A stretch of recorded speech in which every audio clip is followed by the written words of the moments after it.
Hello friends, अस्सलाम वालेकुम। कैसे हैं आप लोग? तो आज फिर से हम लोग स्टार्ट करेंगे यूनिट 4 का वन शॉट। लास्ट वीडियो हमारी यूनिट 3 की वन शॉट थी, तो आज यूनिट 4 को हम लोग कर लेते हैं। यूनिट 4 में हमारे पास ज़्यादा दो पार्ट है यूनिट 4 के। एक है थ्री फेज एसी सप्लाई और दूसरा है हमारे पास ट्रांसफॉर्मर। ठीक है, तो लगभग दोनों से बराबर बराबर से क्वेश्चंस आते हैं, है ना, फर्स्ट पार्ट और सेकंड पार्ट में से। तो थ्री फेज अभी तक हम लोगों ने सिंगल फेज देखा था, अब यहाँ पर जस्ट हमें उसका थ्री फेज देखना है। तो जितनी चीजें सिंगल फेज में हम लोगों ने करी थी वो सब थ्री फेज में हम लोग नहीं करेंगे। दो ही टॉपिक्स हमारे पास, थ्री फेज सप्लाई की डेफिनेशंस आती हैं जनरली, थ्री फेज की डेफिनेशन और थ्री फेज के एडवांटेजेस। ये क्वेश्चन बहुत ज्यादा पूछा जाता है एग्जाम में कि what are the advantages of three phase system over single phase supply. ठीक है, उसके अलावा फिर ट्रांसफॉर्मर्स वगैरह की डेफिनेशंस पूछी जाती हैं और न्यूमेरिकल दोनों के ऊपर आ सकते हैं। ट्रांसफॉर्मर्स के ऊपर न्यूमेरिकल अच्छे खासे आते हैं और न्यूमेरिकल कोई भी आएगा तो 8 मार्क्स का तो आएगा ही आएगा। सही है, तो चलो स्टार्ट करते हैं फिर इसको। थ्री फेज सिस्टम हमारा क्या होता है? जो नॉर्मल अभी तक हमारे पास सिंगल फेज पावर सप्लाई थी, जो अभी हमने पिछले यूनिट में देखी थी, तो उसमें हमारे पास जो वोल्टेज होता था वो इस टाइप का साइनसॉइडल वोल्टेज होता था। करंट भी हमारे पास साइनसॉइडल वोल्टेज थी, तो हमारे पास वहां पे सिंगल एक वेव फॉर्म थी, एक वायर में जो हमारे पास जा रही थी। सही है, अब हमारे पास क्या है, जो थ्री फेज सिस्टम है इसमें हमारे पास तीन पावर सप्लाईज है। सही है, तीन वोल्टेज है जो एक ही वायर पे जा रही है या अलग अलग वायर्स पे हम लोग उसको भेज रहे हैं। तीन वायर्स होती है हमारे पास, नॉर्मली देखा होगा आपने, घर पे तो खैर नहीं होती थ्री फेज की मोटर, लेकिन इंडस्ट्री वगैरह में यूज होती है। तो उसमें नॉर्मली हमारे पास फोर वायर सप्लाई होती है, थ्री वायर सप्लाई होती है। सही है, तो थ्री वायर सप्लाई में हमारे पास तीन सिर्फ फेज जा रहे होते हैं। न्यूट्रल वो लोग वहीं से, जहां से भी उनको जरूरत होती है, वहीं से न्यूट्रल कहीं ना कहीं से अरेंज कर लेते हैं। कभी कभी घर में भी अर्थिंग वाला जो पार्ट होता है उसको एज ए न्यूट्रल की तरह यूज कर लेते हैं। तो इस टाइप से हमारे पास सिस्टम होता है कि एक वोल्टेज, एक वेव फॉर्म है, उसके 120 डिग्री बाद दूसरी वेव फॉर्म चल रही होगी, उसके 120 डिग्री बाद तीसरी वेव फॉर्म चल रही होगी। अच्छा, ये आपने देखा था सिंगल फेज में भी कि वोल्टेज और करंट की वेव फॉर्म आपस में शिफ्ट होती थी। यहाँ पे क्या है, यहाँ पे हमारे पास तीन लाइन में तीन वोल्टेज जा रही है और वो तीनों के तीनों आपस में 120 डिग्री अपार्ट है। इसको हम लोग कहते हैं बैलेंस थ्री फेज सप्लाई, या इसको सिमेट्रिकल सिस्टम कहते हैं, कि जिसमें तीनों के तीनों वोल्टेजेस हमारे सेम मैग्नीट्यूड के हैं, सेम फ्रिक्वेंसी के हैं, सिर्फ क्या है एक दूसरे से 120 डिग्री अपार्ट है। मतलब तीनों का जो फेज डिफरेंस है वो भी सेम होगा। ऐसे नहीं कि ये इससे 90 डिग्री अपार्ट है, ये इससे 180 डिग्री अपार्ट है, ऐसा नहीं होगा, बल्कि ये तीनों के तीनों आपस में 120 डिग्री अपार्ट होगा। 120 डिग्री का मतलब समझ रहे हैं, पहले ये आ रहा है, फिर इसके 120 डिग्री बाद ये स्टार्ट होगा, फिर इसके 120 डिग्री बाद ये स्टार्ट होगा। ठीक है, क्लियर है कैसे डिले चल रहा है? इसी हिसाब से इसका फेजर डायग्राम बन जाता है। फेजर डायग्राम जो होता है थ्री फेज पावर सप्लाई का, वो कुछ इस टाइप से होता है कि एक लाइन वोल्टेज हमारा ये होगा, फिर दूसरा लाइन वोल्टेज हमारा ये होगा जो इससे 120 डिग्री अपार्ट होगा, और तीसरा लाइन वोल्टेज हमारे पास कुछ ऐसे होगा जो इससे 120 डिग्री अपार्ट होगा। ठीक है, 120 डिग्री, ये भी 120 डिग्री होगा और ये भी 120 डिग्री, तीनों के तीनों आपस में 120 डिग्री अपार्ट होंगे और तीनों का मैग्नीट्यूड हमारे पास सेम होगा। ठीक है, तो अब बात करते हैं एडवांटेजेस की, कि क्या एडवांटेजेस है थ्री फेज सिस्टम में। तो एडवांटेजेस का मामला ये है कि एक ही जगह, मतलब अगर हम लोग एक single phase power supply use कर रहे हैं तो हर फेज के लिए हमें दो वायर देनी पड़ेगी, एक फेज का एक न्यूट्रल का। ठीक है, और यहाँ पे अगर हम लोगों ने थ्री फेज सिस्टम यूज किया तो हमने तीन हमें पावर सप्लाई देनी पड़ेगी और साथ में सिर्फ एक न्यूट्रल का वायर गया, तो जितनी पावर उसमें 6 वायर में जाती है उतनी पावर हमारे पास यहाँ पे 4 वायर में जा रही है। ठीक है, उसके अलावा फिर जो हमारे पास मशीन होती है, तो मशीन जो होती है जिसमें थ्री फेज की मशीन होती है उसमें ज्यादा पावर होती है, ज्यादा पावर आउटपुट देता है। थ्री फेज की जो मोटर होती है वो छोटी मोटर में ज्यादा पावर होती है। सही है, और उतनी अगर सिंगल फेज के लिए होगा तो वो बड़ा उसको हम लोग के चाहिएगा, बड़ा साइज चाहिएगा। देखा होगा आप लोगों ने, जो इंडस्ट्रीज होती हैं, अगर बाई चांस आप सबके कॉलेज लैब में ऑब्वियसली लेथ मशीन्स वगैरह होती हैं, तो उन सब में जो मोटर्स लगी होती है वो सब थ्री फेज मोटर होती है, इसलिए वो मतलब पावर वाली हो, इसीलिए इसको पावर बिजली भी कहते हैं। कभी कमर्शियल अगर कोई कनेक्शन लेता है, किसी की दुकान हो अगर, तो कभी उसको लेना पड़ा या उसको, तो क्या होता है कि पावर का कनेक्शन चाहिए। पावर कनेक्शन का मतलब है कि थ्री फेज कनेक्शन उसको दिया जाएगा, जिससे कि वो थ्री फेज मोटर्स वगैरह थ्री फेज मशीन उस पर रन कर सके। तो मोर आउटपुट पावर होगी इसके अंदर। ठीक है, सेम साइज के लिए ज्यादा आउटपुट पावर हमारे पास होगी, और उसी का जस्ट अपोजिट स्मॉलर साइज। अगर ये एग्जैक्ट क्वेश्चन आता है एग्जाम में, right the advantage of three phase system over single phase system, सही है, तो ये 5 पॉइंट्स आपको लिखने हैं एटलीस्ट। ठीक है, ज्यादा आउटपुट होगी, स्मॉलर साइज है, जस्ट इसका अपोजिट है कि ऑब्वियस ही बात है कि भाई उतने ही साइज में, एक से सिंगल फेज की मोटर है, एक थ्री फेज की मोटर है, उतने ही साइज में ये ज्यादा पावर हम लोग को प्रोवाइड कर रही है। तो अगर मैं पावर को कांस्टेंट रखूं, उतने ही पावर की ये मोटर है, उतने पावर की ये मोटर है, तो ऑब्वियसली उतने पावर की थ्री फेज वाली छोटी मोटर में हमारा काम हो जाएगा, है ना। तो ये स्मॉलर साइज का एक एक ही पॉइंट को हमने दो तरीके से डिफाइन कर, लेकिन है दोनों बिल्कुल अलग अलग पॉइंट। ठीक है, सेल्फ स्टार्टिंग मोटर्स हो गए हमारे पास। सेल्फ स्टार्टिंग मोटर का मतलब ये है कि किसी मोटर को रोटेट करने के लिए उसको रोटेटिंग मैग्नेटिक फील्ड चाहिए होता है, चेंजिंग मैग्नेटिक फील्ड चाहिए होता है। ठीक है, तो अगर सेल्फ स्टार्टिंग मोटर में मतलब अगर मोटर हमारे पास सिंगल फेज की है तो वो सेल्फ स्टार्ट नहीं हो सकती। ठीक है, तो उसके लिए फिर क्या होता है, हमें एक अलग से कॉइल लगानी पड़ती है, उस सिंगल फेज को टू फेज में कन्वर्ट करना पड़ता है। जैसे हमारे पास पंखा होता है, पंखे की जो मोटर होती है, घर में जो पंखा होता है वो सिंगल फेज मोटर होती है, सिंगल फेज इंडक्शन मोटर। तो उसमें क्या लगा होता है, उसमें कैपेसिटर लगा होता है, तो उस जो कंडेंसर होता है, तो उस कंडेंसर की वजह से जो हमारे पास सिंगल फेज सप्लाई होती है उसको हम टू फेज सप्लाई में कन्वर्ट करते हैं, फिर हमारी मोटर रोटेट कर पाती है। ठीक है, तो यहाँ पे हमारे पास ऑलरेडी थ्री फेज सप्लाई है, तो उसकी मोटर ऑब्वियसली सेल्फ स्टार्टिंग होगी, उसमें अलग से स्टार्टर लगाने की जरूरत नहीं पड़ेगी। ठीक है, उसके बाद मोर पावर के एक सिंगल उसी मतलब जो है सेम कंडक्टर्स के लिए जो मैंने स्टार्टिंग में बताया था कि वहां हमें 6 वायर यूज करनी पड़ रही है, यहाँ पे 4 वायर्स यूज करनी पड़ी, तो कम मेटल का यूज करके हम लोग ज्यादा पावर ट्रांसफर कर सकते हैं ट्रांसमिशन लाइन्स में।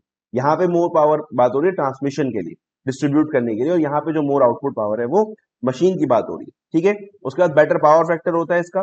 पावर फैक्टर हमने भी बात की थी कि भाई जितनी पावर हमारे पास रजिस्टर में जा रही होती है, जितनी एक्चुअल पावर कंज्यूम हो रही होती है, उसको हम लोग कहते हैं उसको मतलब पावर फैक्टर उससे डिफाइन होता है ना, actual power divide by apparent power. तो पावर फैक्टर मशीन का ज्यादा होता है, कांस्टेंट पावर सप्लाई रहती है। कांस्टेंट पावर सप्लाई क्यों रहती है? कांस्टेंट पावर सप्लाई इसलिए रहती है, देखो इसमें कहीं पे भी किसी भी जगह पे हमारी पावर जीरो नहीं जाएगी। ठीक है, ये तो खैर वोल्टेज का ग्राफ है, इसी तरीके से इसका पावर का ग्राफ भी बनेगा। अगर तो वोल्टेज का ही अगर हम देख लें तो कहीं पे भी ये वोल्टेज ऐसा नहीं किसी भी पॉइंट पे कि वोल्टेज एक्जैक्टली जीरो हो, है ना। तो इसी तरीके से पावर हमारी कभी भी ऐसा नहीं होगी एग्जैक्ट मतलब जीरो हो जाए। वहां पे हमारे पास देखो यहाँ पे एक बार जीरो आ रहा है, यहाँ पे एक बार जीरो हो रहा है, यहाँ पे एक बार जीरो हो रहा है, तो एक साइकिल में 3 बार हमारी जो वोल्टेज है वो जीरो हो रही। तो पावर इस तरह से क्या हो रहा है, पावर फ्लक्चुएट होगी। जब हमारे पास पावर जीरो होगा, आपने देखा पावर का वेवफॉर्म कुछ ऐसे आता था, इसका डबल स्लाइड होती थी, तो वहां पे भी एक बार यहाँ एक बार यहाँ और एक बार यहाँ पावर जीरो हो रही थी। इस वाले सिस्टम में ऐसा नहीं है, पावर हमारी constant normally constant power supply रहती है हमारे पास, कहीं भी पावर हमारी जीरो नहीं होती। तो उसकी वजह से जो मशीन है उसका ज्यादा अच्छा मतलब एफिशिएंसी रहती है। ठीक है, डेफिनेशन, फिर इसमें आती है डेफिनेशन। देखो मैं अभी पेपर एनालिसिस वाला वीडियो है, शायद अपलोड हो गया होगा या फिर होने वाला होगा, जैसा भी है, बल्कि अपलोड कर ही दिया होगा पहले। हाँ, इससे पहले जो हमने पेपर एनालिसिस वाला वीडियो अपलोड किया था, सही है, तो उसमें ये बताया था कि डेफिनेशंस आती है 3-3 नंबर की। नॉर्मली जो इसका पेपर पैटर्न है 3-6-8 का रहता है, 4-6-8 का रहता है, तो उसमें 3 या 4 नंबर का होता है, उसमें डेफिनेशन आती है, उसमें डायरेक्टली ऐसे ही पूछ लेते हैं कि एक्सप्लेन सिमेट्रिकल और बैलेंस सिस्टम। तो जो मैंने पहले बताया था कि सिमेट्रिकल और बैलेंस सिस्टम क्या होता है कि तीनों वोल्टेज हमारे पास सेम मैग्नीट्यूड के होंगे, सेम फ्रीक्वेंसी के होंगे, जस्ट एक दूसरे से 120 डिग्री अपार्ट होंगे, तो वो क्या होगा, बैलेंस सिस्टम है हमारा। ठीक है, नहीं है तो अनबैलेंस सिस्टम है। बैलेंस सिस्टम और बैलेंस लोड में फर्क होता है। यहाँ पे हम लोग पावर की बात कर रहे हैं, जो हम लोग दे रहे हैं, जो सप्लाई दे रहे हैं हम लोग, सही है, सप्लाई की बात हो रही है यहाँ पे सिमेट्रिकल और बैलेंस में। और बैलेंस लोड में जहां पे कंज्यूम हो रही है, जो लोड है हमारा, उसकी बात हो रही है। तो लोड में हमारे पास 3 ब्रांचेस होती हैं, ऑब्वियस सी बात है, चाहे वो बैलेंस मतलब चाहे वो स्टार लोड हो, चाहे वो डेल्टा लोड। ठीक है, अभी बात करेंगे आगे स्टार और डेल्टा लोड क्या होते हैं। तो उसमें अगर तीनों ब्रांचेस में लोड एकदम सेम है, तीनों ब्रांचेस में मान लो 1K के रेजिस्टर्स लगे हुए हैं, या फिर 2K के रेजिस्टर्स लगे हुए हैं, या 8K के रेजिस्टर्स लगे हुए हैं, या फिर उसके बाद कैपेसिटर भी लगा हुआ है, ठीक है, लेकिन वो भी सेम है तीनों में। तो तीनों का अगर इंपिडेंस सेम है एग्जैक्टली, मैग्नीट्यूड में भी और एंगल में भी, तो उसको हम लोग कहते हैं बैलेंस लोड। ठीक है, और अगर सेम नहीं है, मान लीजिए एक में 8K का रजिस्टर लगा हुआ है, दूसरे में 4K का रजिस्टर लगा हुआ है, तो क्या होगा, फिर वो हमारे पास अनबैलेंस लोड हो जाए। ठीक है, बैलेंस और अनबैलेंस लोड समझ में आ गया क्या होता है। बैलेंस लोड जिसमें तीनों ब्रांचेस में सेम इंपेडेंस है, अनबैलेंस लोड जिसमें सेम इंपेडेंस नहीं है। ठीक है, किसी एक में भी डिफरेंस होगा तो अनबैलेंस लोड हो जाएगा। लाइन वोल्टेज क्या होती है, जो हमारे पास 3 फेज पावर सप्लाई होती है, तो उसमें एक हम लोग 3 वायर से सप्लाई दे रहे हैं, एक होती है लाइन वोल्टेज और एक होती है फेज वोल्टेज। नॉर्मली हमारे पास दो ऑप्शन होते हैं कि या तो हम लोग 3 वायर से सप्लाई दे सकते हैं या फिर 4 वायर से सप्लाई दे सकते हैं। तो ये जो फोर्थ वायर होती है न्यूट्रल होती है। ठीक है, तो अगर किसी भी फेज का किसी भी जो हमारा वायर है, अगर इसका हम वोल्टेज चेक कर रहे हैं न्यूट्रल के साथ में, तो इसको हम लोग कहते हैं फेज वोल्टेज। और इसी वायर का दूसरे वायर से अगर हम लोग वोल्टेज चेक कर रहे हैं तो इसको हम लोग कहते हैं लाइन वोल्टेज। ठीक है, तो लाइन वोल्टेज क्या है, if R Y and B are called as a supply line, then the potential difference between any two lines is known as the line voltage, इसी VRY VRB। ठीक है, मतलब ये अगर R है, ये Y है और ये B है, तो ये हमारा क्या होगा, VRY हो गया। तो जो दोनों के बीच में पोटेंशियल डिफरेंस है, दो लाइंस के बीच में, उसको हम लोग लाइन वोल्टेज कहते हैं। और एक लाइन का न्यूट्रल से जो पोटेंशियल डिफरेंस है उसको हम लोग कहते हैं फेज वोल्टेज। न्यूट्रल से या ग्राउंड से कुछ भी कह सकते हैं। समझ आई बात? क्लियर है? ये हो गया, ये आ गया अब हमारा बैलेंस स्टार लोड। ठीक है, अभी बात हुई थी बैलेंस लोड की। तो अगर दो तरह के लोड होते हैं हमारे पास, या तो स्टार होता है डेल्टा होता है। ठीक है, ये हमारा स्टार कनेक्शन है। स्टार कनेक्शन का क्या तरीका है कि तीन लोड लो, तीनों के सर पकड़ के एकदम से एक तरफ से पकड़ लो, सही है, बाकी तीनों के जो तीन ब्रांचेस बाहर निकल जाएंगी, तो ये हमारा हो गया स्टार लोड। क्या समझ में नहीं आया? ऐसे देखो, ये हमारे पास जैसे ये तीन लोड है, इन तीनों का जो एक एक एक कनेक्शन है वो हमने एक ही जगह ऐड कर, और बाकी तीन कनेक्शन हमारे बाहर जा रहे हैं, तो ये बन गया हमारा स्टार लोड। जैसे ये वाली, मान लो ये है हमारे पास तीन लोड है, और इनकी तीनों के हमने यहाँ पे ये वाला ऐड कर दिया एग्जैक्टली, और यहाँ पे हम लोग सप्लाई दे रहे हैं। ठीक है, तो ये बन गया हमारा स्टार लोड। ठीक है, डेल्टा में हमारा जस्ट अपोजिट रहता है, ऐसे रहता है, मतलब एक दूसरे से कनेक्टेड रहेगा। ये समझ लो कि एक तरफ से पैरेलल कनेक्शन है, दूसरी तरफ में सीरीज कनेक्शन है। ठीक है, इस टाइप से हमारा जा रहा है। तो खैर अभी स्टार लोड की बात करते हैं। बैलेंस स्टार लोड में हमारे पास क्या होता है कि तीन कनेक्शन ऐसे हमने लगा रखे हैं, तीन लाइन वोल्टेज हम लोगों ने तीन फेज में दिए, और यहाँ ये जो मेन है इसको हम लोग न्यूट्रल से कनेक्ट कर देते हैं। ठीक है, नहीं भी करें तो भी चले, कोई प्रॉब्लम नहीं है, और ऑटोमेटिकली न्यूट्रल रहता है। देख लेना, अभी पता चल जाएगा। ये यहाँ पर हमारे पास इस टाइप से अरेंजमेंट रहता है। अब यहाँ देखने वाली बात है, देखो ये हमारा लाइन है, यहाँ पे जो करंट जाएगी इसको हम लोग लाइन करंट कहेंगे। ठीक है, ये हमारा फेज है, इसमें जो करंट जाएगी इसको हम लोग फेज करंट कहेंगे। सही है, ये हो गई इस पर, ये लाइन है, इस पे लाइन करंट होगी, ये फेज है, इस पे फेज करंट होगी, ये फेज है, इस पे फेज वोल्टेज होगी, इसके अक्रॉस जो वोल्टेज होगी वो फेज वोल्टेज होगी, और ये लाइन से इन लाइंस के अक्रॉस जो वोल्टेज होगी वो लाइन वोल्टेज होगी, है ना।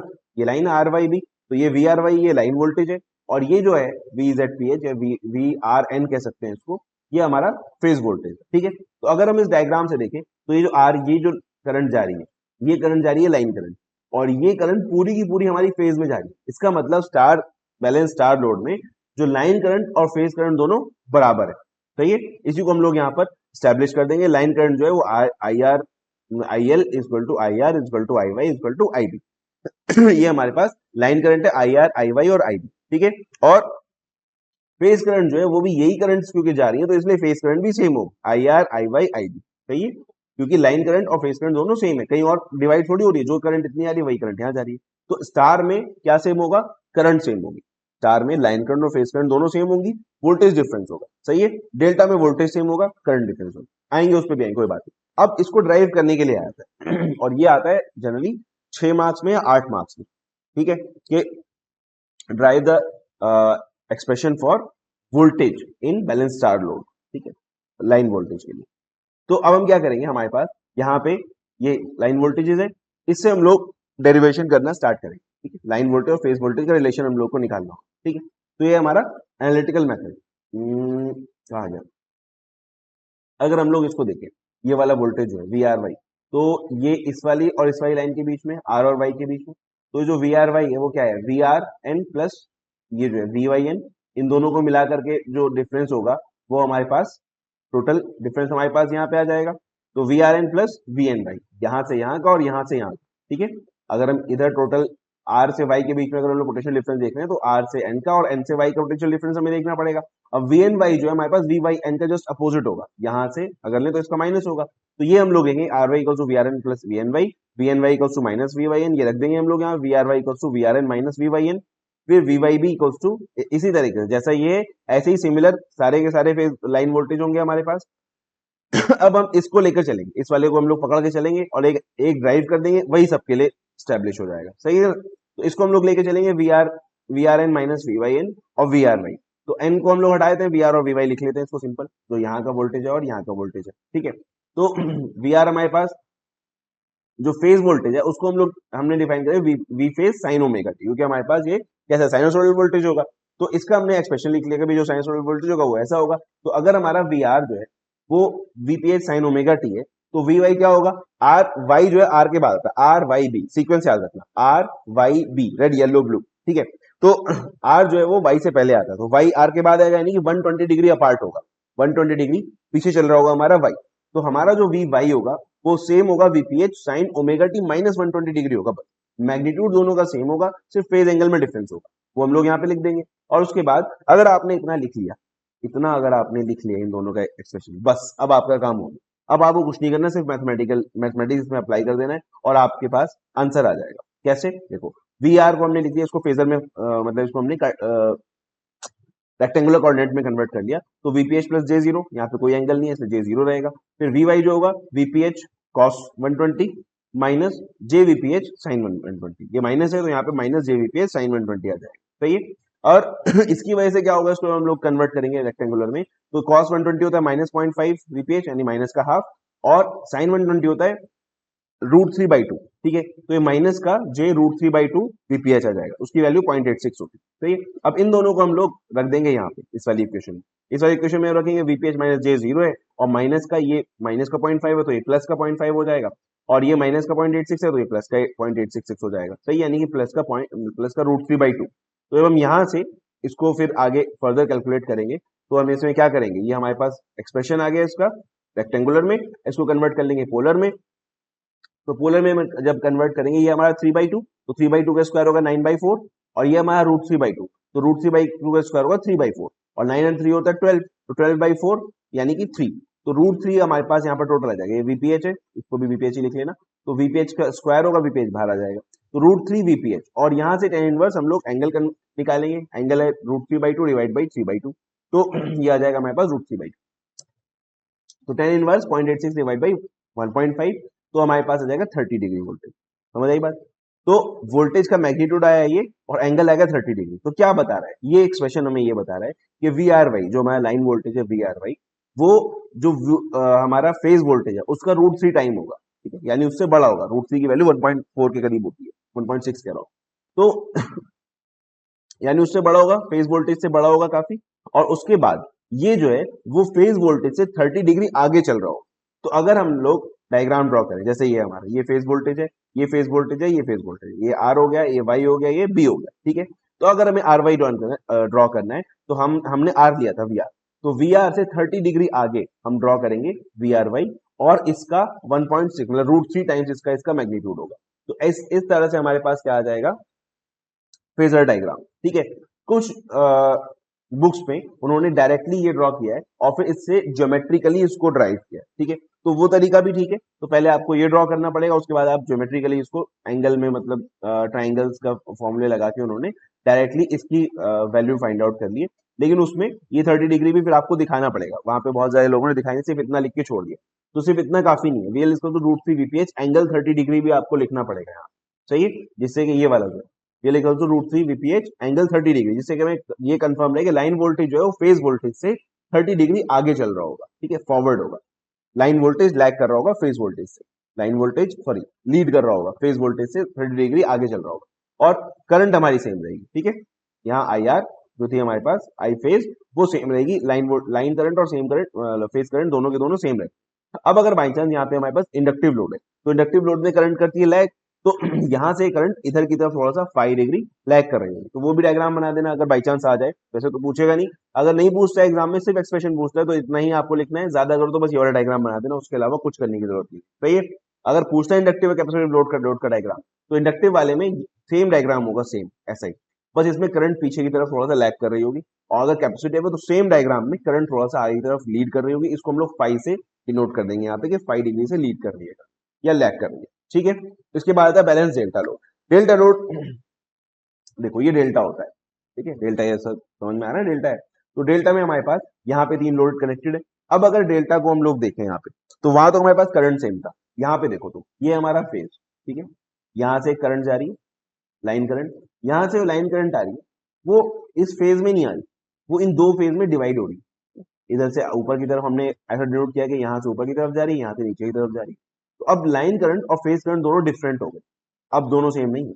लेकिन वोल्टेज अगर हम लोग देखें तो ये हमारा लाइन वोल्टेज है, आर और बी अगर चलो इसको मान लें, आर और बी में हमारा लाइन वोल्टेज है, और अगर इस वाले फेज को हम लोग लें तो आर और बी में ये भी है और ये आर है, ये इस फेज वोल्टेज है, तो इसका मतलब लाइन वोल्टेज और फेज वोल्टेज दोनों सेम हो गए हमारे, ठीक है। तो डेल्टा में क्या सेम होता है, वोल्टेज सेम होता है, line voltage is equal two phase voltage in delta connected load, balance delta connected load, ठीक है, और यहाँ पे करंट डिफरेंस हो, तो ये चीज हम लोग यहाँ पर स्टैब्लिश कर लेंगे, पहले ही बता देंगे एग्जामिनर को कि VL equal to VRY equal to VIB equal to VBR, और VPH जो है VRY VIN और VBR, ये RY VYB हो गए यहाँ पर VYB, ठीक है।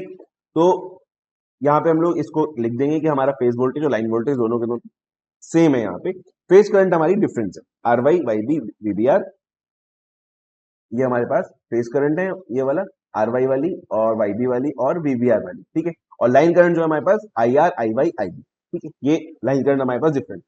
तो लाइन करंट और फेज करंट के लिए अब हम लोग यहाँ पे क्या करेंगे, वहां पे हमने लगाया था केवीएल, ठीक है। केवीएल के थ्रू हमने वोल्टेज को ऐड कर लिया था। अब हम यहाँ पे केसीएल लगा देंगे कि आई आर जो है वो क्या है, I R is equal to I R Y जो जा रही है और माइनस आई बी आर जो आ रही है, ठीक है। या केसीएल हम लोग नॉर्मल कैसे लगाते हैं, एक तरफ जो आने वाली एक तरफ जाने वाली, इस नोड पर केसीएल लगाएंगे तो यहाँ पे आ रही है आई आर और आई बी आर, ये दोनों आ रहे हैं यहाँ पे और जा रही है वहां पे आई आर वाई, ठीक है।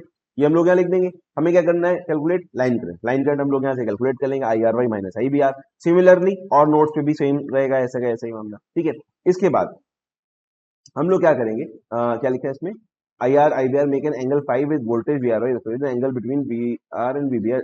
अच्छा, मतलब ये है कि ऑब्वियसली जैसे कि वोल्टेज सारे के सारे एक दूसरे 120 डिग्री अपार्ट है, वैसे ही हमारा करंट भी एक दूसरे से 120 डिग्री अपार्ट होगा। भले ही हमारा करंट पीछे चल रहा हो वोल्टेज से, अगर इंडक्टिव लोड है कैपेसिटिव लोड है तो वोल्टेज से हमारा करंट पीछे चल रहा होगा, लेकिन फिर सारे करंट पीछे चल रहे होंगे तो ऑब्वियस हमेशा ही जो है वो करंट का आपस में एंगल 120 डिग्री ही रहेगा, ठीक है, क्योंकि बैलेंस डेल्टा लोड है ना, वरना अनबैलेंस हो जाएगा।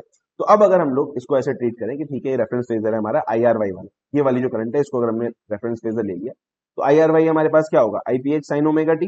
एक एक रेफरेंस हम लोग लेंगे तो हमने ये मान लिया कि ये वाला जो है ये कहीं भी लैग, ये रेफरेंस है हमारा, अब इससे कोई भी लीड या लैग कर रहा होगा, ठीक है। तो आई आर वाई के साथ हमारे पास आई बी आर था, तो आई बी आर जो है देखो आई आर वाई है हमारा और आई वाई बी, तो आई वाई बी तो इससे इससे पीछे चल रहा होगा 120 डिग्री, और इससे आई वाई बी से पीछे चल रहा होगा 120 डिग्री आई बी आर। तो आई बी आर जो है वो इससे 120 डिग्री पीछे, और अगर हम उसको थोड़ा सा वैसे रेफरेंस में देखें तो ये वाला इससे 120 डिग्री आगे चल रहा होगा और ये वाला इससे 120 डिग्री पीछे चल रहा होगा। देखो जैसे ये फेजर है तो हम ये कह सकते हैं कि ये वाला जो फेजर है इससे 120 डिग्री आगे चल रहा है और ये वाला फेजर इससे 120 डिग्री पीछे चल रहा है, ठीक है। तो ये हमारा आई आर है, ये हमारा आई बी आर है, ये हमारा आई आर वाई है, और ये हमारा I B Y I B R है, और ये हमारा I Y R I R I Y B है, ठीक है। I R Y I Y B I B R, I B R I R Y से 120 डिग्री आगे चल रहा है। तो हम लोग यहाँ पर वही करेंगे कि आई बी आर जो होगा वो आई वाई से I P S sign omega T plus 120 degree हो जाएगा हमारा, ठीक है। अब हम यहाँ पर इसमें इसको इस फॉर्मूले में रख देंगे जो हमारे पास था। तो सिंपल आई पी एच जो है साइन ओमेगा टी, ये जब भी आएगा तो ये जो है कॉस 120 हो जाएगा, इसमें यहाँ लिखा नहीं, I P H plus J zero, ठीक है। I P H plus J zero हमारे पास है, ये तो सिंपल रहेगा, और ये जो है कॉस 120 होगा तो कॉस 120 अभी हमने पीछे देखा था माइनस का हाफ होता है, माइनस का हाफ आई पी एच। अब यहाँ पे हमारे पास क्योंकि प्लस 120 डिग्री है तो प्लस जे पॉइंट मतलब प्लस जे साइन 120 आएगा, और साइन 120 होता है हमारा रूट थ्री बाई टू, तो 0.866 आईपीएच होगा, ठीक है। तो ये हमारे इसको हम लोग रख देंगे वहां पे, तो हमारे पास क्या आएगा आईपीएच प्लस जे जीरो, इसको प्लस ऐड जब माइनस करेंगे यहाँ पे तो ये माइनस माइनस प्लस हो जाएगा तो 1.5 आईपीएच आ गया, और ये माइनस प्लस माइनस हो जाएगा तो माइनस का 0.866 आईपीएच आ गया, ठीक है। ये हमारे पास आ गई किसकी, आई आर की वैल्यू, ये हमारे पास आ गई आई आर की वैल्यू, सही है।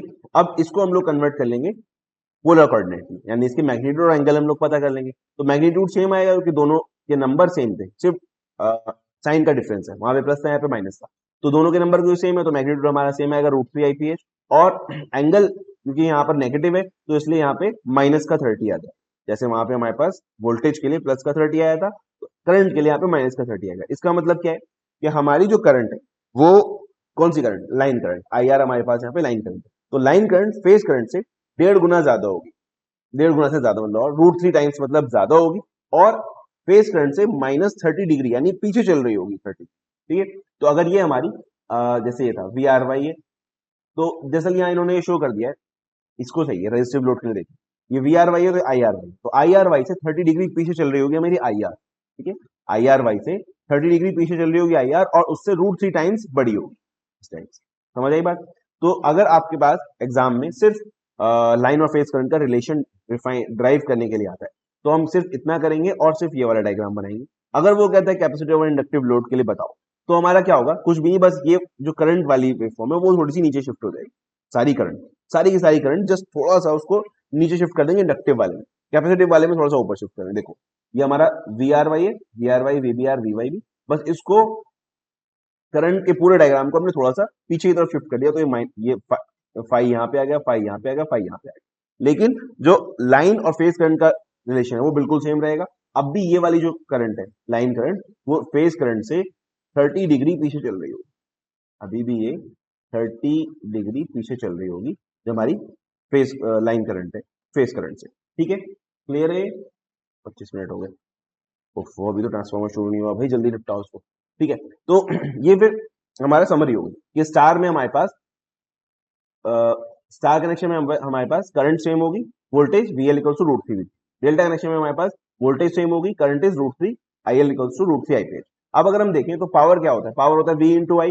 तो पावर कंजम्पशन टोटल क्या होगा, टोटल पावर कंजम्पशन होगा एक फेज में जितना पावर कंजम्पशन हो रहा है उसका 3 टाइम हमारा टोटल पावर कंजम्पशन होगा। ठीक है, तो अगर हम देखें तो हमारे पास टोटल कितना आएगा, 3 into VPH into IPH into cos phi.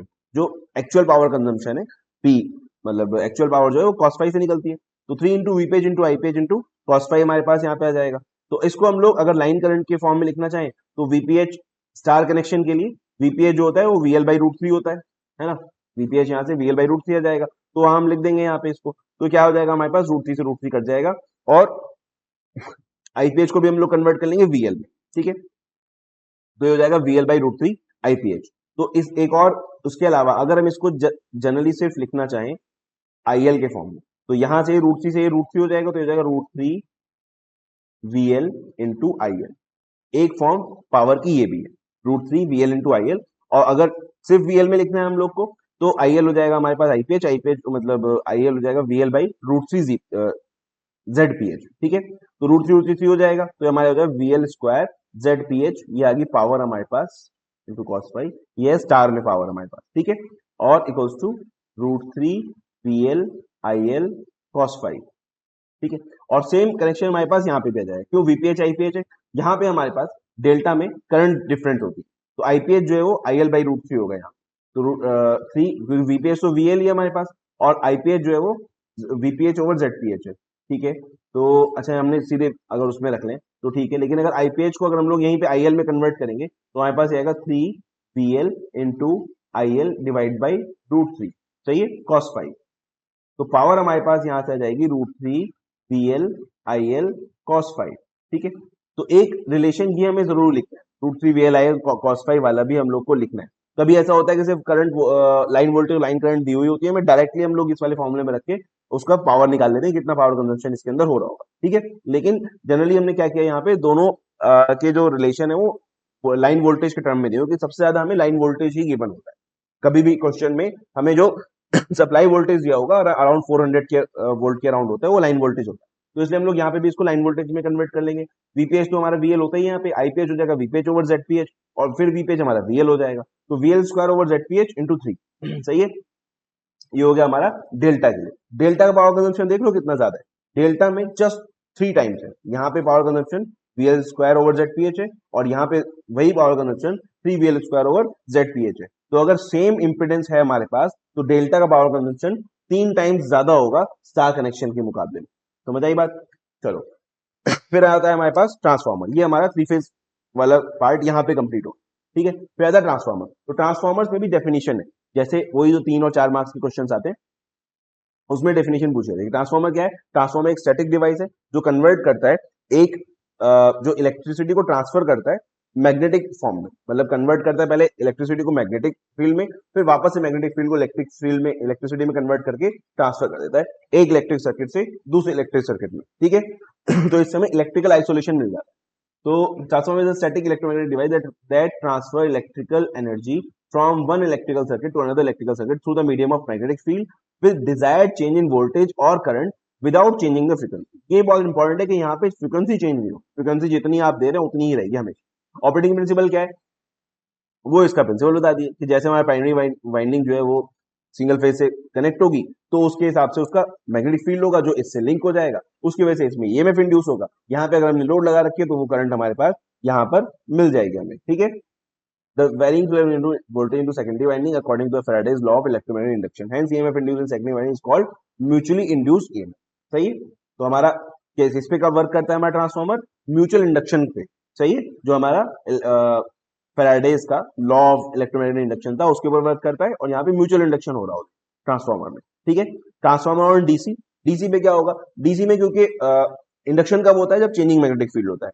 DC में एक बार तो हमारा करंट आएगी, लेकिन उसके बाद क्योंकि वो वहां पे चेंज नहीं हो रही डीसी करंट, जो एक कांस्टेंट करंट फ्लो कर रही है, ठीक है, एसी तो आगे पीछे चेंज होती रहती है, तो क्योंकि वहां चेंज नहीं है इसलिए वहां पे हमारा चेंजिंग मैग्नेटिक फील्ड नहीं होगा। चेंजिंग मैग्नेटिक फील्ड नहीं होगा, इसकी वजह से इलेक्ट्रोमैग्नेटिक इंडक्शन नहीं होगा, इलेक्ट्रोमैग्नेटिक इंडक्शन नहीं होगा, इसकी वजह से पावर हमारी ट्रांसफर नहीं होगी। तो ट्रांसफॉर्मर और DC as a short circuit work करता है, कभी लगाना मत, सब कब खत्म हो जाएगा, ट्रांसफॉर्मर फूक जाएगा हमारा, बहुत महंगा आता है। सही है, तो डीसी पे काम नहीं करेगा। फिर आती है हमारी ईएमएफ इक्वेशन, ये आती है ड्राइव करने, ये जनरली 6 मार्क्स का या 8 मार्क्स का क्वेश्चन आता है ईएमएफ इक्वेशन का, ठीक है। इसके दोनों मेथड है, एनालिटिकली या फिर ग्राफिकली, दोनों तरह से आप इसको ड्राइव कर सकते हैं। आपने देखो, क्योंकि ये one shot video last time पे मैं अपलोड कर रहा हूं, तो अभी तक आपने जरूर ऐसा नहीं कि इसको नहीं पढ़ा होगा, ठीक है। तो जैसा आप लोगों ने पढ़ा हो, जैसा आप लोग को याद हो, आप उस तरह से इसमें से देख लीजिए, ठीक है। एनालिटिकल वाला मैं बता देता हूँ इसमें, क्योंकि हमारा जो फाई है वो आई पे डिपेंड करता है, करंट के ऊपर डिपेंड करता है, और करंट कैसे हमारी साइनसोइडल है, एसी करंट है, तो करंट क्या होगी, I am sine omega T, तो उसी के अकॉर्डिंग फ्लक्स चेंज हो रहा है, तो हमारा फाई हो जाएगा phi M sine omega T, ठीक है। और जो हमारा ईएमएफ इंड्यूस है that is minus D phi by D T, या जो हमारा फ्लक्स चेंज हो रहा है उसके जस्ट जो है नेगेटिव हमारे पास क्या होगा, ईएमएफ पर टर्न, ईएमएफ होगा। तो अगर हम सिंगल टर्न को कंसीडर करें तो ईएमएफ पर टर्न होगा हमारा minus D phi by D T, सही। फाई की वैल्यू हम लोग यहाँ से रख देंगे, phi M sine omega T. अब यहाँ डिफरेंशिएट हो रहा है साइन ओमेगा टी, तो आ जाएगा हमारे पास कॉस ओमेगा टी, और क्योंकि टी है तो यहाँ ओमेगा भी मल्टीप्लाई में आ जाएगा हमारे पास, ठीक है। ओमेगा टी के रिस्पेक्ट में नहीं कर रहे हैं, टी के रिस्पेक्ट में कर रहे हैं, तो इसलिए ओमेगा आगे आ जाएगा।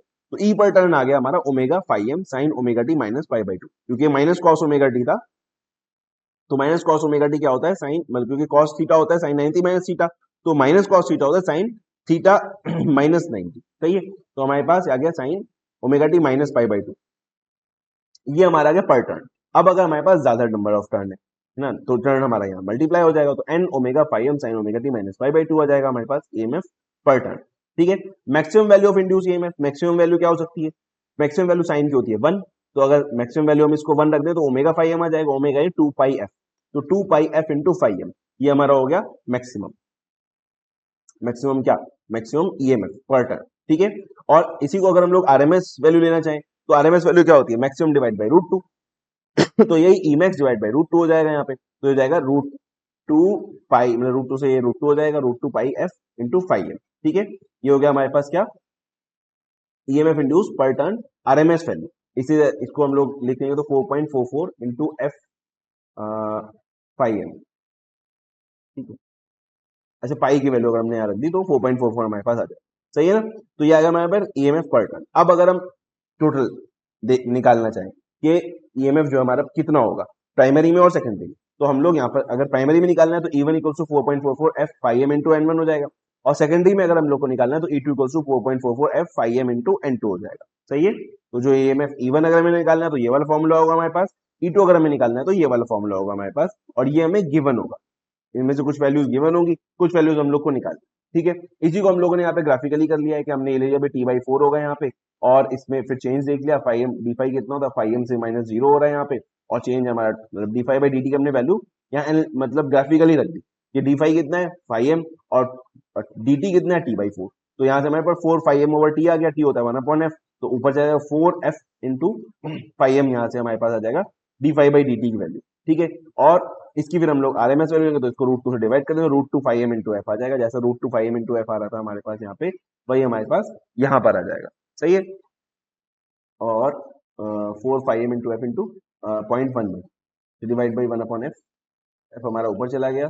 आरएमएस वैल्यू, हाँ यहाँ से हमने फॉर्म फैक्टर से हम लोग इसको ले लेंगे, क्योंकि ये हमारे पास क्या है, RMS value upon average value, हमने एवरेज वैल्यू निकाली actually D phi by D T की, तो एवरेज वैल्यू हमारे पास जाके इसमें मल्टीप्लाई हो जाएगी, तो आरएमएस वैल्यू यहाँ से आ जाएगी। ये ग्राफिकल मेथड है या एनालिटिकल, मैं तो इसी को प्रेफर करता हूँ, बच्चों को भी मैं यही कराता हूँ, आप लोग को जो ठीक लगे कर सकते हैं। इसके बाद दोनों के यहाँ से आने के बाद ये वाली इक्वेशन आपको जरूर लिखनी है, ये फाइनल इक्वेशन है, इसको हम ईएमएफ इक्वेशन ऑफ ट्रांसफॉर्मर कहते हैं, ठीक है। क्लियर है, नहीं क्लियर है तो दोबारा जाके देखना थोड़ा सा पीछे। उसके बाद टाइप ऑफ ट्रांसफॉर्मर, ट्रांसफॉर्मर के टाइप कौन कौन से होते हैं, तो तुम्हारे सिलेबस में बस ये है, बेस्ड ऑन कोर टाइप और शेल टाइप, ठीक है। वैसे तो ऑब्वियस सी बात है, ट्रांसफॉर्मर रेशियो के ऊपर स्टेप अप स्टेप डाउन हो सकता है, ये तो बिल्कुल मतलब बेसिक सी चीज है, कि अगर ट्रांसफॉर्मर छोटे को बड़ा कर रहा होगा, बड़े को छोटा कर रहा होगा। जो हमारे घरों में होते हैं वो मल्टीपर्पज होते हैं, स्टेप अप भी होते हैं, स्टेप डाउन भी होते हैं नॉर्मली, क्योंकि उसमें कभी कम आती है तो हमें ज्यादा भी करनी पड़ती है, ज्यादा होती है तो कम भी करनी पड़ती है। बाकी डिस्ट्रीब्यूशन वाले होते हैं वो सब स्टेप डाउन होते हैं, जो 11,000 को 440 को फिर 220 में कन्वर्ट कर रहे होते हैं। हमारे घर में जो लगे होते हैं जनरली स्टेप अप होते हैं या स्टेप डाउन, मतलब उसमें दोनों फीचर्स आते हैं। तो कभी ज्यादा भी आते हैं तो ऑटो कट भी करना पड़ता है, कम भी लेना पड़ता है, depending upon the arrangement of code course. देखो ट्रांसफार्मर में तीन चीजें होती है। टाइम टाइम ट्रांसफार्मर में हमारे पास तीन चीज चाहिए ट्रांसफार्मर के लिए हमें। एक तो चाहिए हमें गुड वाइंडिंग, एक अच्छी वाइंडिंग होनी चाहिए दोनों प्राइमरी सेकेंडरी। उसके अलावा एक अच्छा कोर होना चाहिए हमारे पास। उसके अलावा हमारे पास एक रोटेटिंग मैग्नेटिक फील्ड होना चाहिए या चेंजिंग मैग्नेटिक फील्ड होना चाहिए। चेंजिंग लिख लेना है, चेंजिंग मैग्नेटिक फील्ड। तो चेंजिंग मैग्नेटिक फील्ड हमारे पास होना चाहिए। तो बात करते हैं अब कोर टाइप से हमारे पास क्या है कि कोर की हमारे पास बहुत सारी टाइप होती है, बहुत सारी नहीं होती, दो ही टाइप की होती है हमारे पास, ठीक है। या तो हमारे पास कोर के हिसाब से या तो होगा कोर टाइप का या होगा शेल टाइप का। कोर का मतलब ये है कि इस टाइप, ये इसको बोलते हैं हम लोग कोर टाइप। एक चौकोर सा अरेंजमेंट होगा और दोनों लिम्स पे इसके वाइंडिंग हमारे पास अवेलेबल होगी, ठीक है। शेल टाइप में हम लोग के पास बाहर पूरा फ्रेम होता है, अंदर वाले से एक सेंट्रल लिम्प पे हम लोग इसको वाइंडिंग्स को अरेंज करते हैं, ठीक है। अब यहाँ पे ऐसे नहीं कि ये प्राइमरी होगी ये सेकेंडरी होगी, इस पे भी प्राइमरी सेकेंडरी दोनों होंगी, इस पे भी प्राइमरी सेकेंडरी दोनों। और प्राइमरी वाइंडिंग और सेकेंडरी वाइंडिंग में क्या फर्क है पता है तुम लोगों को? टाइम नहीं होना और टाइम लेता मैं सीधे सीधे बता देता हूँ कि प्राइमरी वाइंडिंग वो है जिसमें हम सप्लाई दे रहे हो और सेकेंडरी वाइंडिंग वो है जिससे हम सप्लाई ले रहे हो। तो इसलिए ट्रांसफार्मर में कोई प्राइमरी और सेकेंडरी रिटर्न नहीं होता, उसमें दो चीजें रिटर्न होती है, लो वोल्टेज वाइंडिंग और हाई वोल्टेज वाइंडिंग। समझ आई बात? तो एक ही ट्रांसफार्मर को आप स्टेप अप भी यूज करते हैं, स्टेप डाउन भी यूज कर सकते हैं। अगर आपने हाई वोल्टेज वाइंडिंग में लगाया सप्लाई और लो वोल्टेज से आप आउटपुट ले रहे हैं, इसका मतलब आप उसको स्टेप डाउन की तरह यूज कर रहे हैं। अगर आपने लो वोल्टेज में सप्लाई लगाई, हाई वोल्टेज से आउटपुट ले रहे हैं, इसका मतलब आप उसको स्टेप अप की तरह यूज कर रहे हैं, ठीक है। तो जो रिटर्न होता है वहां पे लो वोल्टेज और हाई वोल्टेज वाइंडिंग रिटर्न होता है, प्राइमरी सेकेंडरी रिटर्न नहीं होता ट्रांसफार्मर के ऊपर। तो टाइप ऑफ लेमिनेशन किस टाइप की होते हैं हमारे पास? लेमिनेशन हमारे पास ऐसे होगी, इसमें सेंट्रल लिम्ब है हमारे पास। Laminated magnet core is used to reduce eddy current losses, ठीक है। हमारे पास ये जो कोर है, ऐसा नहीं कि हमने एक पूरा का पूरा मेटल शीट ले लिया, बल्कि हम लोग क्या कर, मतलब पूरा मेटल का पीस नहीं लेते, बल्कि शीट्स लेते हैं पतली पतली, उसको वार्निश में डुबो के इंसुलेट करते हैं एक दूसरे से, फिर सबको मिला करके हम लोग कोर बनाते हैं। इससे क्या होता है, एडी करंट लॉसेस कम हो जाते हैं। क्यों कम हो जाते हैं अभी आगे बढ़ाएंगे, ठीक है। Lamination is cut in form of strip T use, मतलब कभी कभी होता है कि ये एग्जैक्ट क्वेश्चन आया था, type of explain type of lamination use in transformer construction, ठीक है। तो अगर ऐसा आता है तो हम लोग इसको यहाँ पर इस टाइप से लिख सकते हैं। एक आध डायग्राम बना देना, जनरली ये ई शेप, टी शेप और यू शेप, एल शेप और होता है ये वाला। एल शेप में एक ऐसे लगता है, एक ऐसे लगता है, जो जैसे यहाँ पे लगा हुआ है। तो एल शेप बाइंडिंग को भी हम लोग यूज करके कोर टाइप का ट्रांसफार्मर बनाते हैं। कोर टाइप और शेल टाइप में क्या फर्क है, वो हमारे पास ये पूरा का पूरा गिवन है, ठीक है। मेन सबसे सबसे बड़ी चीज ये होती है कोर टाइप और शेल टाइप में। कोर टाइप में हमारा इंसुलेशन, मतलब इंसुलेशन कहते हैं, कंडक्शन अच्छा होता है, हीट कंडक्शन अच्छा होता है। तो ज्यादा हैवी पावर वाले ट्रांसफार्मर्स हमारे पास कोर टाइप के होते हैं, क्योंकि उसको हीट ज्यादा कंडक्ट करनी है। छोटे ट्रांसफार्मर होते हैं उनके टूटने का खतरा रहता है। तो शेल टाइप वाले में ट्रांसफार्मर की सेफ्टी ज्यादा होती है, क्योंकि चारों तरफ से वो मेटल है, अंदर की तरफ कोर लगी हुई है उसमें, ठीक है ना। तो जहां हमें ऐसा चाहिए वहां पे हम लोग शेल टाइप वाला यूज करते हैं, और ये जनरली लो वोल्टेज वाले में यूज, ठीक है। More iron less copper, more less iron more copper, बहुत सिंपल सी टेबल है, देख लेना एक बार, याद हो जाएगी, कोई बड़ी चीज नहीं है, आरटी पॉइंट्स है और बहुत छोटे छोटे से, ज्यादा लिखे भी नहीं है मैंने, ठीक है। फिर आता है हमारा ट्रांसफॉर्मेशन रेशियो। ट्रांसफॉर्मेशन रेशियो क्या है कि जो हम लोग कन्वर्ट करो कितना कन्वर्ट होगा, मतलब स्टेप डाउन करो तो कितना स्टेप डाउन होगा, स्टेप अप करो तो कितना स्टेप अप होगा, ठीक है। वो डिपेंड करता है किसके ऊपर, वो डिपेंड करता है नंबर ऑफ टर्न्स के ऊपर, प्राइमरी और सेकेंडरी के टर्न क्या है, इसलिए इसको टर्न रेशियो भी कहते हैं, ठीक है। तो ये सिंपल सा है, देखो इवन जो हमने अभी इक्वेशन ईएमएफ इक्वेशन ली थी, उसी को हम लोग यहाँ पर रख देंगे, दोनों को एक दूसरे डिवाइड कर देंगे, तो हमारा E2 over E1 equals to N2 over N1 equals to K, इसको हम लोग कहते हैं ट्रांसफॉर्मेशन रेशियो, ठीक है। फिर इसी से हम लोग रिलेट कर लेते हैं सारे के सारे। फाइनल हमारे पास E2 over E1, N2 over N1, V2 over V1, I का जस्ट अपोजिट होगा, क्योंकि V इक्वल्स टू IR होता है, तो V2 equals to I1 into R हो गया, और V1 equals to I1 into R1 होता है, ठीक है। तो जस्ट इसका अपोजिट रहता है K का मामला, सही है ना। तो यहाँ पे जो टर्न रेशियो है, क्योंकि देखो वोल्टेज जब बढ़ेगी तो करंट घटेगा, है ना। तो जैसे मतलब अगर सेकेंडरी के टर्न ज्यादा है तो सेकेंडरी की वोल्टेज ज्यादा होगी, प्राइमरी के टर्न ज्यादा है तो प्राइमरी की वोल्टेज ज्यादा होगी, सही है। लेकिन जब वोल्टेज ज्यादा होगी तो करंट कम होगी, तो अगर प्राइमरी के टर्न ज्यादा है तो प्राइमरी की करंट कम होगी, तो इसलिए अपोजिट रिलेशन है इसका। टर्न ज्यादा करंट कम, टर्न ज्यादा करंट कम, टर्न ज्यादा वोल्टेज ज्यादा, टर्न ज्यादा वोल्टेज ज्यादा, सही है। इसको देख लेना एक बार, बहुत बड़ी चीज नहीं है। फिर रेटिंग ऑफ ट्रांसफार्मर पे डायरेक्टली कभी कभी सवाल आ जाता है, छोटा मोटा न्यूमेरिकल आ जाता है, या बड़े न्यूमेरिकल में ट्रांसफार्मर का काम रेटिंग का तो आना ही आना है, ठीक है। अगर ट्रांसफार्मर का न्यूमेरिकल आता है तो उसकी रेटिंग से ही हम सारी की सारी कैलकुलेशन करते हैं, ठीक है। रेटिंग क्या होती है, कुछ इस टाइप से हमें रेटिंग दी हुई होती है, 20 केवीए, 3300, 220 वोल्ट, 50 हर्ट्ज। तो ये हमारी पावर है। पावर कैसी है बताओ, अपेरेंट पावर है, रिएक्टिव पावर है, एक्टिव पावर है। अपेरेंट पावर है, क्यों? क्योंकि इसकी वैल्यू केवीए में दी हुई है ना।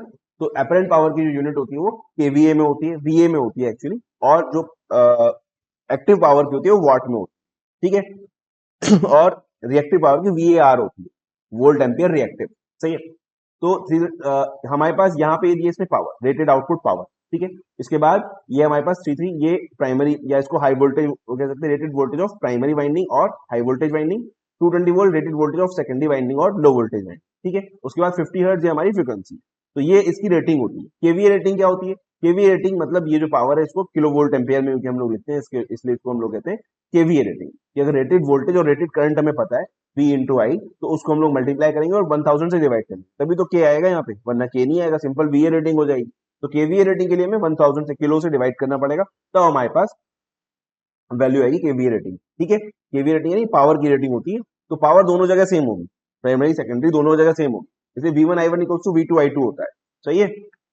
तो लॉसेज इन ट्रांसफार्मर, कभी कभी मतलब एग्जाम में क्वेश्चन आएगा और डायरेक्टली यही पूछ लेता है, 6 मार्क्स का क्वेश्चन आता है, losses, explain the losses in transformer. तो लॉसेज हमारे पास दो टाइप के होते हैं ट्रांसफार्मर में, हमारे पास दो ही चीजें तो थी, अभी बताया था मैंने, 3 चीजें चाहिए होती है ट्रांसफार्मर के लिए। तो तीसरी चीज मैग्नेटिक फील्ड तो हम लोग अप्लाई करेंगे, रोटेटिंग मतलब चेंजिंग मैग्नेटिक फील्ड, लेकिन चीजें दो ही थी। क्या चीज थी? एक थी कोर, दूसरी थी वाइंडिंग, है ना। तो कोर और वाइंडिंग दो चीजें, तो हमारे पास लॉसेस भी दो है, एक आयरन लॉस, एक कॉपर लॉस। तो आयरन लॉस कहाँ होगा?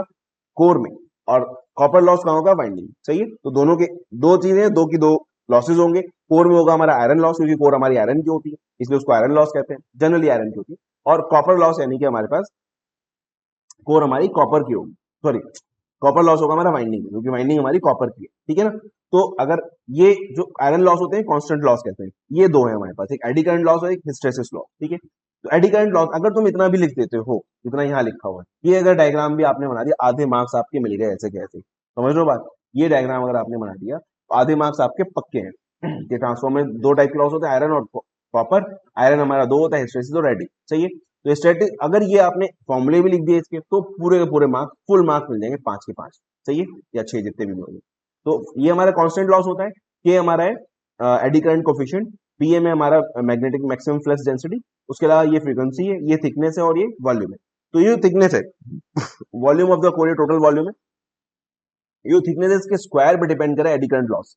इसीलिए हम लोग पतली पतली शीट यूज करते हैं, लैमिनेटेड शीट आयरन की इसीलिए यूज करते हैं, जिससे कि थिकनेस उसकी कम हो जाए। जितनी थिकनेस कम होगी उतना एडी करंट लॉस कम होगा, ठीक है। तो कभी ऐसा ही पूछ रहे थे कि एक्सप्लेन या state the remedies use to lower these losses, to reduce these losses.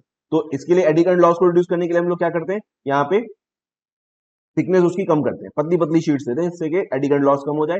Hysteresis loss, इसमें हम लोग क्या करते हैं, इसमें वॉल्यूम हमारा कम करना है, बीएम ये डिपेंड करता है, flux maximum flux density in Tesla. तो यहाँ पे हम लोग सॉफ्ट मटेरियल यूज लेते हैं, जिसकी रिटेंटिविटी कम, रिटेंटिविटी कोर्सिविटी होती है। ये अगर हिस्टैरिसीस लॉस आप लिख रहे हैं, एटलीस्ट ये ग्राफ बना दीजिएगा, ठीक है। ये ग्राफ आपने बना दिया, मार्क्स आपके पूरे मिल जाएंगे, कोई दिक्कत नहीं है।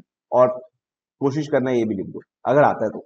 उसके बाद कॉपर लॉसेस, कॉपर लॉसेस बहुत आसान है। कॉपर लॉस क्या है? जो वाइंडिंग में लॉस हो रहा है, वाइंडिंग यानी वायर, वायर की वाइंडिंग हमारी वायर है, ऑब्वियस सी बात है। तो वायर में कुछ रेजिस्टेंस होगा, हम उसको यूज कर रहे हैं एज एन इंडक्टर, हम लेके चल रहे हैं कि हम एक इंडक्टर यूज करें, इसमें बिल्कुल भी रेजिस्टेंस नहीं होगा, ये प्योर इंडक्टेंस हमें देगा, लेकिन ऐसा होता नहीं है। वायर है तो उसका रेजिस्टेंस होगा, भले ही कितना ही कम हो। सबसे कम रेजिस्टेंस किसका होता है? टाइम नहीं है यार, चलो, सबसे कम रेजिस्टेंस गोल्ड का होता है बहरहाल। तो लेकिन तो कॉपर है अगर हमारे पास, तो कॉपर का उसमें अपना रेजिस्टेंस होगा, तो एक प्राइमरी का रेजिस्टेंस होगा, एक सेकेंडरी का रेजिस्टेंस होगा। तो प्राइमरी के रेजिस्टेंस की वजह से प्राइमरी में इतनी पावर जा रही होगी, तो उसके रेजिस्टेंस की वजह से जा रही लॉस है हमारा। सेकेंडरी की वजह से सेकेंडरी में आई स्क्वायर आर जा रहा होगा हमारा। तो इन दोनों को हम मिला देंगे तो हमारा total copper loss find out कर सकते हैं हम लोग। समझ आ गई बात? कॉपर लॉस हमारे पास किससे होता है? वाइंडिंग में ले रहे हैं, और ये वेरिएबल लॉस है, क्योंकि डिपेंड करेगा आई के ऊपर। जैसे जैसे करंट हमारी बढ़ेगी, वैसे वैसे पावर हमारी, मतलब पावर लॉस हमारा बढ़ जाएगा, ठीक है। यहाँ पे नहीं ऐसा होगा, तो यहाँ ये कांस्टेंट है, जो है वो है, सही है। उसके बाद वोल्टेज रेगुलेशन, वोल्टेज रेगुलेशन क्या होता है? देखो, जैसे जैसे हम लोग कॉपर लॉसेस की वजह से भी, जैसे जैसे करंट बढ़ती है, लोड हमारा बढ़ता है, वैसे वैसे हमारे जो वोल्टेज है ये कम होगा, क्योंकि पावर तो सेम है। तो अगर सेकेंडरी वाइंडिंग है हमारे पास और यहाँ पे हमने एक लोड लगा रखा है और ये लोड अगर हमारा बढ़ रहा है, तो जैसे मान लो वोल्टेज हमारा ऐसा था कांस्टेंट, इसको कांस्टेंट रहना चाहिए, है ना, as a constant power supply इसको काम करना चाहिए, लेकिन ऐसा होता नहीं है। तो क्या होता है, जैसे करंट बढ़ती है हमारी, वैसे थोड़ा थोड़ा सा नीचे की तरफ चला जाता है V2। ये जैसे E2 है, नो लोड वोल्टेज, और ये हमारा V2 है एक्चुअल। तो लोड के साथ साथ V2 हमारा कम होता चला जाता है, तो इसको हम लोग कहते हैं वोल्टेज रेगुलेशन, कि नो लोड से फुल लोड तक कितना परसेंट वोल्टेज हमारा घट गया। ठीक है, तो यह तो हमारा E2 minus V2 upon E2 into 100, इसको हम लोग कहते हैं वोल्टेज रेगुलेशन। ठीक है, कि यहां से लेके फुल लोड तक कितना ये कम हो गया, इसका ये कितने परसेंटेज में कम हुआ, 10% कम हो रहा है, 95% कम हो रहा है, मतलब 5% कम हो रहा है, उसको हम लोग कहते हैं वोल्टेज रेगुलेशन। ठीक है, उसके बाद आता है efficiency of transformer. Efficiency of transformer क्या है, एफिशिएंसी किसी भी चीज की होती है output power divide by input power, वही हमारे पास यहाँ होगी power output divide by power input. Power output क्या है हमारा, V2 I2 cos फाई, जो हमारा सेकेंडरी में मिल रहा है हमें, V2 I2 cos फाई। ठीक है, और पावर इनपुट क्या है, एक्चुअल में पावर इनपुट है, हम ये कह सकते हैं कि यही है प्लस लॉसेस, जो हमें मिल रहा था यहाँ पे, पूरा पूरा यहाँ पे हमें मिल रहा है पावर सारी की सारी, बस जो हम इनपुट पावर दे रहे हैं उसमें ये वाली पावर है, और जो हमारी लॉस होगी पावर को, तो इसलिए हम लोग यहाँ कहते हैं पावर आउटपुट प्लस इनपुट, जो है वो पावर आउटपुट प्लस लॉसेज होगी। तो V2 I2 cos phi plus losses हमारे पास दो, एक था आयरन लॉस, एक था कॉपर लॉस, वो हमने यहाँ पर लिख लिया। तो आयरन लॉस की फिर हम लोग यहाँ वैल्यू रख सकते हैं, फॉर्मूला में रखना चाहो तो, वरना कोई जरूरत नहीं, बस इतना ही रखना होता है, आयरन लॉस और कॉपर लॉस। आयरन लॉस हमें हमेशा क्वेश्चन में गिवन होता है, कॉपर लॉस कभी कभी हमें निकालना होता है, उन्हें रेजिस्टेंस दिया होता है वाइंडिंग का। ठीक है, करंट गिवन होती है, तो इसके अकॉर्डिंग हम लोग यहाँ से कर देंगे। और ये है एन, एन है हमारा actual load divide by full load. अगर ये तो नॉर्मल एफिशिएंसी हम लोग निकाल रहे हैं किसी भी उस पे, अगर हमें गिवन है तो, अगर वो ये कह रहा है कि वी अगर हमें रेटिंग गिवन है V2, अगर V2 I2 उसने नहीं दिया, अगर V2 I2 दिया है तो हम लोग ये वाला फॉर्मूला यूज कर, ठीक है, I1 I2 यहाँ पे हम लोग यूज कर लेंगे। ये हमारा है equivalent resistance at secondary side R2E, और ये equivalent resistance at primary side. ये मैंने नहीं इसमें इंक्लूड किया है वन शॉट में, क्योंकि मुझे नहीं लगता कि एग्जाम में आएगा, आया भी तो मुझे नहीं लगता कि तुम लोग कर पाओगे, सॉरी कर तो पाओगे, लेकिन मैं नहीं चाहता कि, मतलब वो बहुत लंबा है, बहुत टीडियस है, उसमें टाइम वेस्ट करना सही है।